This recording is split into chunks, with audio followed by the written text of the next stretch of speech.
Hello students, today we will read chapter 4 self-reliance of moral education, okay, of supplementary reader. तो मैं ये सारी stories आपको सुनाती चलूंगी इन हिंदी, ठीक है। तो सेल्फ रिलायंस इन हिंदी अगर हम देखें तो इसका मतलब होता है स्वावलंबन, या हम इसे आत्मनिर्भर होना भी कह सकते हैं, सेल्फ डिपेंड, है ना। तो सेल्फ रिलायंस का मतलब होता है सेल्फ डिपेंड होना, दूसरों पर डिपेंडेंट ना होना, उनके सहारे ना रहना, अपने सारे काम खुद करना, ठीक है। और जो दूसरों की हेल्प की अपेक्षा करते हैं वे आलसी तो हो ही जाते हैं, लेजी तो हो ही जाते हैं, साथ साथ अपने टाइम और मनी को भी वेस्ट करते हैं, ठीक है। बॉडी और माइंड दोनों कंटिन्यू अगर वर्क में बिजी रहें तो सारे वर्क प्रॉपरली कंप्लीट होते हैं, ठीक है। सेल्फ रिलायंट मैन जो होता है ना, मनुष्य होता है, उसके हार्ट में धैर्य मीन्स पेशेंस, है ना, करेज मीन्स साहस, और एंथुजियाज्म मीन्स होता है उत्साह, पर्याप्त मात्रा में रहते हैं। सेल्फ रिलायंट मनुष्य जो होता है वो हार्ड वर्किंग होता है, ठीक है। हार्ड वर्क करने वाला व्यक्ति कभी भी इम्पेशेंस नहीं होता है, अधीर नहीं होता है, वह अपने काम खुद करने में विश्वास करता है, ठीक है। डिफिकल्टीज के आने पर भी वो कंटिन्यू वर्क में लगा रहता है, एज अ रिजल्ट उसके सारे काम पूरे हो जाते हैं और उसे सफलता मिलती है, ठीक है। तो अपना काम स्वयं करने वाले के मन में एक तो आनंद का अनुभव भी होता है ना, खुशी महसूस होती है, मन में अच्छे थॉट्स आते हैं, ठीक है। स्वस्थ और निरोगी रहने के लिए, है ना, हेल्दी और विदाउट डिसीजेस, है ना, डिसीजेस से फ्री रहने के लिए हार्ट प्योर होना चाहिए, मन पवित्र होना चाहिए।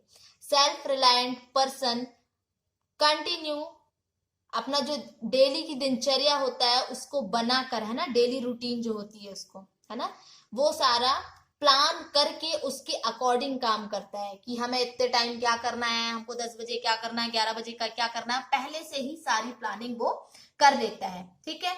तो हमें भी उनको फॉलो करना चाहिए। सेल्फ रिलायंट पर्सन के लाइफ में निराशा कभी नहीं दिखाई देती है, ठीक है, वो कभी डिसअपॉइंट नहीं होता है क्योंकि उसके सारे वर्क टाइम में कंप्लीट हो जाते हैं। और वहीं उसके विपरीत आप देखेंगे, उसके अपोजिट देखेंगे, जो अपने वर्क के लिए दूसरों के ऊपर डिपेंडेंट रहते हैं, ठीक है, वो हमेशा डिसअपॉइंटेड होते हैं, ठीक।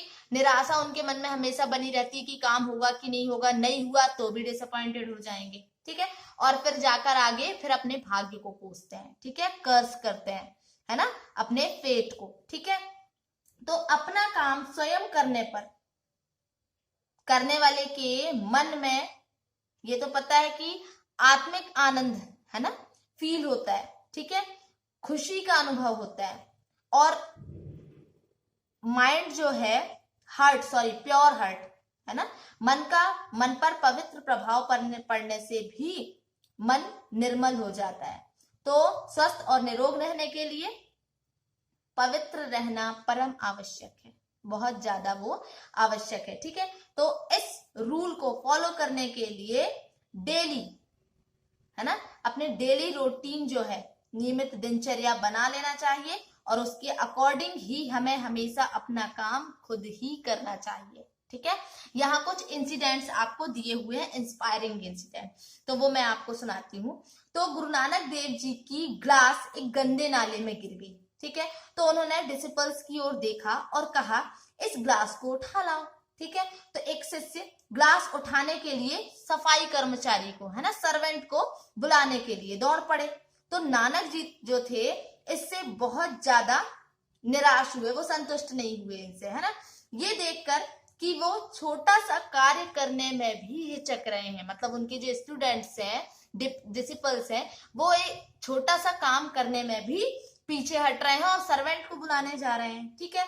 तो उन्हें बहुत ज्यादा डिसअपॉइंट हुए। वे हमेशा अपने डिसिपल्स को समझाया करते थे कि वर्क ही वर्शिप है, कर्म ही पूजा है ना, और self reliance is the real virtue, ठीक है। स्वावलंबन ही सच्चा पुरुषार्थ है, ठीक है। तो वही उनका एक शिष्य लहीना था, ठीक है, वो खड़ा हुआ था। तो वो तुरंत उठा और ग्लास निकालने के लिए गंदे नाले में झुका, है ना। गंदा नाला, गटर यहां यूज किया जा रहा है वर्ड, ठीक है। तो उसमें वो झुका, तो ग्लास गटर के सरफेस पर सबसे नीचे जा पहुंचा था, है ना। तो लहीना ने क्या किया, अपने क्लॉथ्स को ऊपर उठाया, उसको फोल्ड किया और नाले में उतर गया, गटर में उतर गया। फिर हाथों को, तो उसने गटर में अपने हाथों को डाला और ग्लास उठा लिया, ठीक है। इतने में दूसरे डिसिपल्स ग्लास उठाने के लिए सर्वेंट को बुला कर ले आए, क्लीनिंग सर्वेंट जो थे वहां पर, है ना, उनको बुला कर ले आए। तो गुरु नानक देव ने सभी डिसिपल्स के सामने लहीना की बहुत ज्यादा तारीफ करी, है ना, और दूसरे जो डिसिपल्स थे उनको खूब डांट लगाई, ठीक है। तो गुरु नानक सबको लगन, निष्ठा और पूजा भावना से कार्य करने के लिए प्रेरित करते थे, और उनका ये डिसिपल लहीना आगे चलकर गुरु अंगद के नाम से फेमस हुआ। अब वहीं एक दूसरा इंसिडेंट भी दिया हुआ है कि बचपन में लाल बहादुर शास्त्री अपने कुछ फ्रेंड्स के साथ नाव में बैठकर गंगा नदी पार करके मेला देखने गए। तो वापसी पर उन्होंने देखा कि उनके पास नाव का, बोट का किराया देने के लिए तो पैसे ही नहीं है। तो ये बात उन्होंने अपने फ्रेंड्स को नहीं बताई, ना ही उनसे कुछ पैसों की हेल्प मांगी कि मुझे पैसे दे दो। वो जानबूझकर पीछे रह गए। जब सारे फ्रेंड्स उनके आगे चले गए तो उन्होंने गंगा नदी को तैर कर पार किया, है ना। इस प्रकार वे अपने बलबूते पर घर पहुंच गए, ठीक है। फिर एक और थर्ड इंसिडेंट दिया हुआ है कि फॉरेन टूर पे से लौटकर स्वामी सत्यदेव परिव्राजक ने अपना एक एक्सपीरियंस सुनाया कि एक दिन अमेरिका में न्यूज़पेपर बेचने वाले बॉय ने मेरे पास आकर पूछा कि क्या आप समाचार पत्र या न्यूज़पेपर खरीदेंगे। तो मैंने उनको आंसर दिया, नहीं, मुझे न्यूज़पेपर नहीं चाहिए। तो उस बच्चे ने बोला कि केवल 1 सेंट, ज्यादा नहीं। बड़े प्यार से उस बच्चे ने बोला। तो मैंने 1 सेंट उसकी ओर बढ़ाते हुए पूछा, क्या तुम्हारे माता पिता बहुत पुअर है, तुम्हारे पेरेंट्स बहुत पुअर है। उसने आश्चर्य से देखा, सरप्राइज तरीके से देखा, मेरी ओर देखा और पूछा, क्यों। तो मैंने बोला कि क्योंकि तुम न्यूज़पेपर बेच रहे हो, है ना। तो बोलता है कि माफ कीजिएगा कि मेरे पेरेंट्स काफी क्वाइट रिच मीन्स काफी संपन्न है, लेकिन उनकी वेल्थ, है ना, उनकी संपत्ति पर डिपेंड रहकर मैं अपने आप को उसका आदी नहीं बनाना चाहता हूं। ये कहकर वो आगे एक दूसरे व्यक्ति की ओर बढ़ गया।